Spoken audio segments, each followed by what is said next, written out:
Welcome back to the deep dive. Looks like someone's ready to dig deep into sustainable farming. Oh, yeah. A whole stack of materials on agroecology. Quite a stack. Yeah, excerpts from an advanced agroecology handbook. So not exactly light reading? Not at all. We've got the table of contents, Oh. chapter descriptions, Yeah. even some subchapters. Someone's serious about this. Absolutely. And you know what? I think the mission here is pretty clear. Lay it on me. We're diving deep into the core concepts of agroecology, Right. seeing how it stacks up against other sustainable approaches, Got it. and really exploring its potential for the future. Sounds like a plan. Okay, let's jump right in. Chapter 1 dives right into defining agroecology. And one thing's for sure, What's that?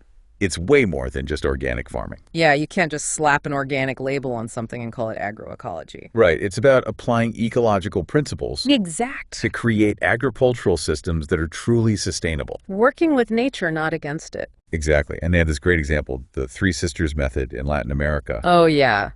Maize, beans, and squash all grown together. Supporting each other. Yeah, it sounds like they create this incredible support system. They do.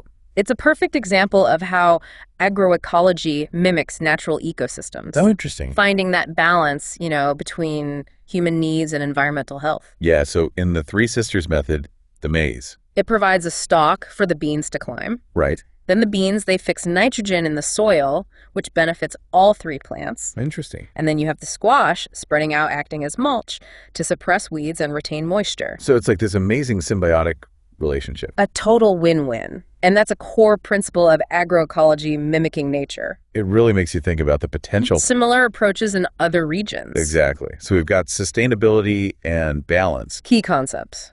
but the handbook makes it clear agroecology is not some new fad. Not at all. I mean, a lot of traditional farming practices were inherently agroecological long before the term existed. Right. Like the Three Sisters we were just talking about. Exactly. Centuries old. And the handbook mentions rice fish culture in Asia. Oh, yeah, where they raise fish and rice paddies. Yep. Natural fertilizer and pest control. And rotational grazing in Africa to prevent overgrazing and regenerate the soil. It's all about working with the natural cycles. Right. These systems have stood the test of time. They work. But then came the shift towards industrial agriculture. Ah, yes, the mid-20th century. Monoculture, heavy machinery, chemical inputs. A focus on maximizing yields above all else. And Chapter 3 really lays out the consequences. Not pretty. Soil degradation, water pollution, biodiversity loss. It's a wake-up call. It really makes you appreciate the need for alternatives like agroecology. Absolutely. Agroecology emerged as a response to those very concerns, Looking for a better way to feed the world. without destroying it in the process. Right. That's the key. So we've got agroecology in one corner, industrial agriculture in the other. Two very different approaches. But wait, there's more. Chapter 2 throws in a bunch of other sustainable farming contenders. Oh, yeah. Organic, regenerative, permaculture integrated systems. It's a crowded field. So how does agroecology fit in? How is it different? Well, there's a lot of overlap and synergy between these approaches. Okay, I can see that. Take organic farming, for example. Yeah. A good step avoiding synthetic pesticides and fertilizers. Right.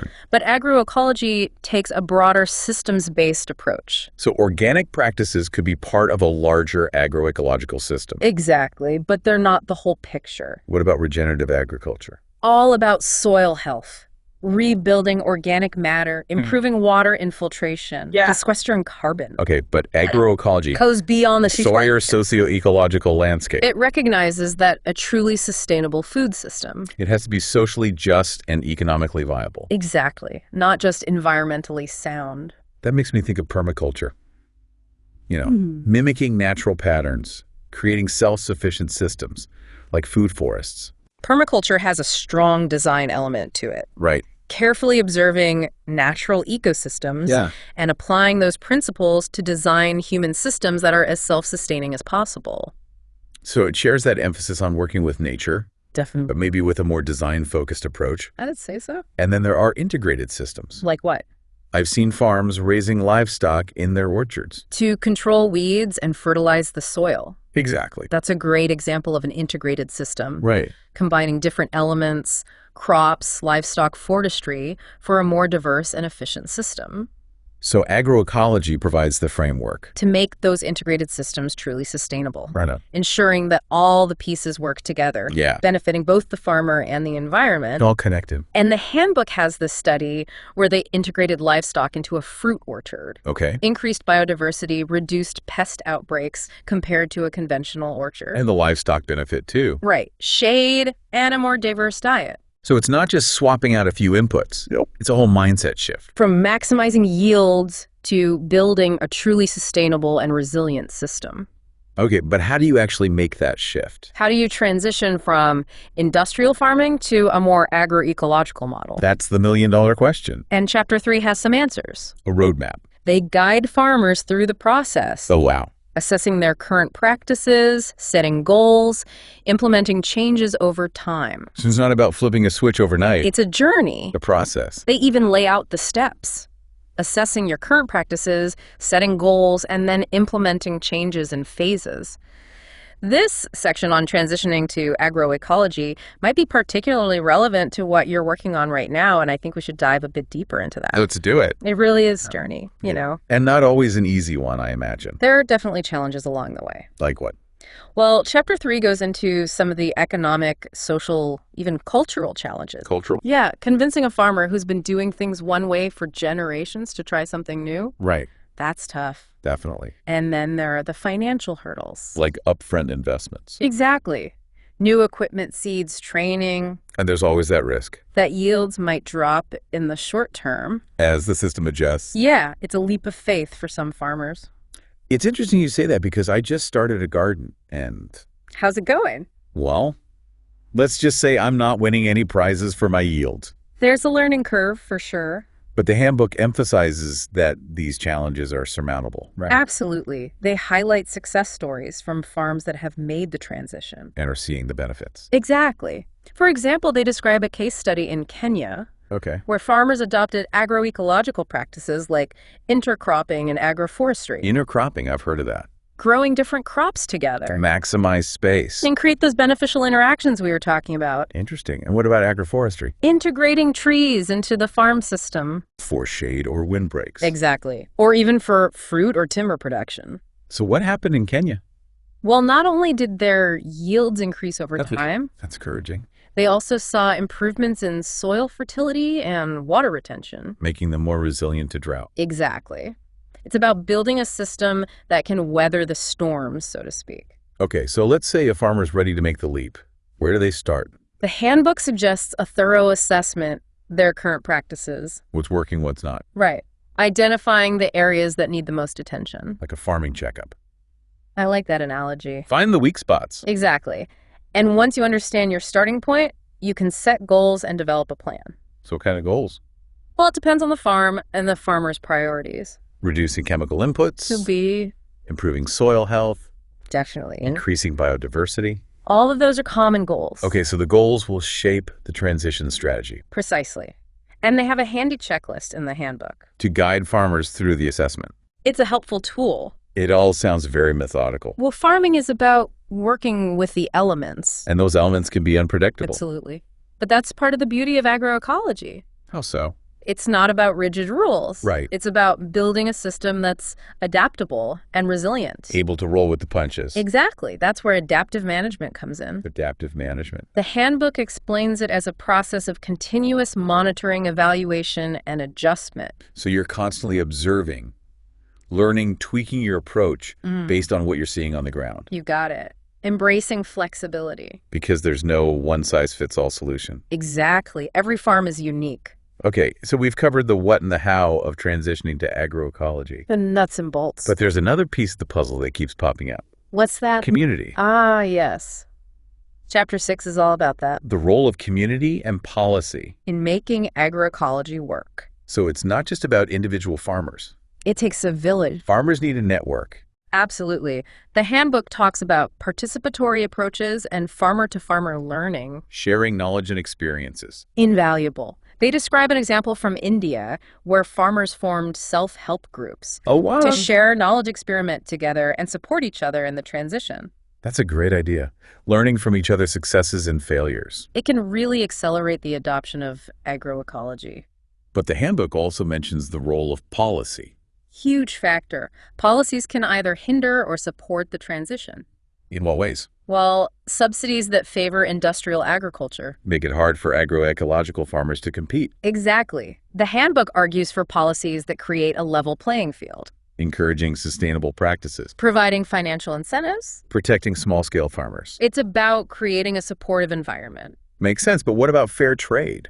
I Aren't there criticisms of fair trade practices as well? You bring up a good point. There are valid criticisms. Like bureaucracy, market distortions. And whether the benefits actually reach farmers. So how does agroecology address those concerns? By focusing on strengthening local markets, Okay. building direct relationships between farmers and consumers. Cutting out the middleman. And Promoting community-based certification systems. Exactly. Empowering communities to define their own standards of sustainability and fairness. Instead of relying solely on external certifications. Right. It's a more localized approach. Interesting approach. Okay, so we've established that community and policy are vital. Two sides of the same coin. But how do we know if agroecology is actually working? How do we measure success? Right. Beyond just counting bushels of corn. Chapter 7 tackles that question head on. What's their take? They argue that a truly sustainable system needs to be thriving on multiple levels. Not just producing a lot of food. Exactly. It's Yeah. about looking at a wider range of indicators. Like what? Soil health, water quality, biodiversity, Okay. even social and economic factors. So a more holistic view of success Recognizing that a healthy food system, needs to be good for the environment, the people, and the economy. all interconnected. And they give specific examples of how to measure these different aspects of success. Okay, so instead of just crop yields. You might also look at the diversity of plant and insect species, Right. the amount of organic matter in the soil, Interesting. or the farmer's income and quality of life. So it's not just about quantity, it's about quality of life, too. Exactly. It's a much more nuanced approach. But they do emphasize the importance of long-term monitoring. Oh, absolutely. You can't just implement a few practices and call it a day. It's an ongoing process. Adaptive management, remember? Right. Constant monitoring, evaluation, adjustment. Agroecology is a journey, not a destination. Well said. Right. Okay, so we've covered a lot of ground here. We have. From defining agroecology to Right. comparing it to other approaches. Exploring the challenges. Discussing the importance of community and policy. It's all connected. But there's one big question I still have. Get me with it. What does the future hold for agroecology? Ah, the crystal ball question? Is this just a niche movement? Or can it really transform our food system? The million-dollar question, right? I'm glad you brought that up because this handbook doesn't leave us hanging. Oh, good. It actually has a whole chapter on the future of agroecology. Okay, so Chapter 8, what does it say? Well, first it acknowledges that agroecology is gaining momentum globally. Makes sense. I mean, I'm seeing more and more farmers recognizing its benefit. Right, and consumers are demanding sustainable and ethically produced food. Absolutely. Yeah. But let's be real, there's pushback too, right? Oh yeah, the industrial agriculture complex is not going down without a fight. Exactly. So how does agroecology overcome that resistance? Well, Chapter 8 dives into both the opportunities and the obstacles. Good and the bad. And one of the biggest hurdles is the dominance of the industrial agriculture model. It's so deeply entrenched. Powerful vested interests, Big agribusiness chemical companies, even some government subsidies. all benefiting from the status quo, It's a system that's resistant to change. even if that changes for the better. It can feel like an uphill battle. But the handbook also points to a growing body of evidence Oh, yeah. demonstrating that agroecology can be just as productive as conventional methods. Hold on, so we're not talking about sacrificing yields here. Not at all. Ah. And they have this great example, a study from the University of California. Okay. They compared organic tomato yields to conventional yields over a 30-year period. Wow, 30 years. That's a long time. And guess what? What? The organic systems were just as productive. No way. And they even outperformed conventional systems during drought years. So more resilient, too. Exactly. Yeah. Are there other factors contributing to agroecology's momentum? Well, there's increasing support from policymakers and international organizations. Like who? The FAO, for example, they've been actively promoting agroecology as a key solution for achieving sustainable development goals. I did see that they launched a new program called Scaling Up Agroecology. Exactly, providing technical support and funding to agroecological initiatives in over 50 countries. So it sounds like things are starting to shift, but we also talk about those practical challenges. Right, like the need for new skills and knowledge, Farmers need to understand soil ecology, integrated pest management. And how to market their products differently, The handbook really emphasizes the need for more farmer training and education. giving them the tools to succeed. Exactly. Yeah. What about access to markets? That's a big one. Agroecological products are often more expensive. Well, it's tied to consumer demand and pricing structures. I know that. But the handbook suggests some solutions. Of what? Developing shorter supply chains. Connecting farmers directly to consumers. Exactly. Community-supported agriculture programs, farmers markets, local food systems. Getting that food closer to home. It's all about creating those connections. Okay, so lots of potential, but also lots of work to do. And Chapter 8 has this call to action. A rallying cry. So who needs to step up? Well, the handbook says it's a call to action for everyone. Farmers, policymakers, researchers, consumers. We all have a role to play. Okay, let's break it down. Starting with the farmers, what's their role? They need to embrace agroecological practices, experiment, innovate, share their knowledge, It's about moving beyond that industrial mindset. seeing their farms as part of a larger ecosystem. What about policymakers? What can they do? Create a supportive environment for agroecological farming. So shifting subsidies. Exactly. Away from chemical-intensive agriculture. And towards practices that benefit the environment and support small-scale farmers. Investing in research education infrastructure that promotes agroecology. Leveling the playing field, rewarding sustainable farming. Okay, researchers, what about them? They need to keep studying and documenting the benefits of agroecology Providing the evidence. to convince skeptics and inform policy decisions. Bridging that gap between the lab and the field. Showing that agroecology is a real solution, not just a theory. Okay, last but not least, the consumers. What's our role? Consumers have a lot of power through their choices. So we need to be informed. Exactly.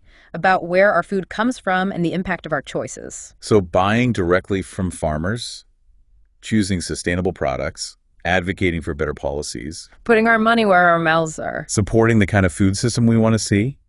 Well, you've been diving deep into this world of agroecology. It's fascinating stuff. We've covered a lot of ground today, from the basic principles to the future possibilities. What stands out to you as the most compelling takeaway?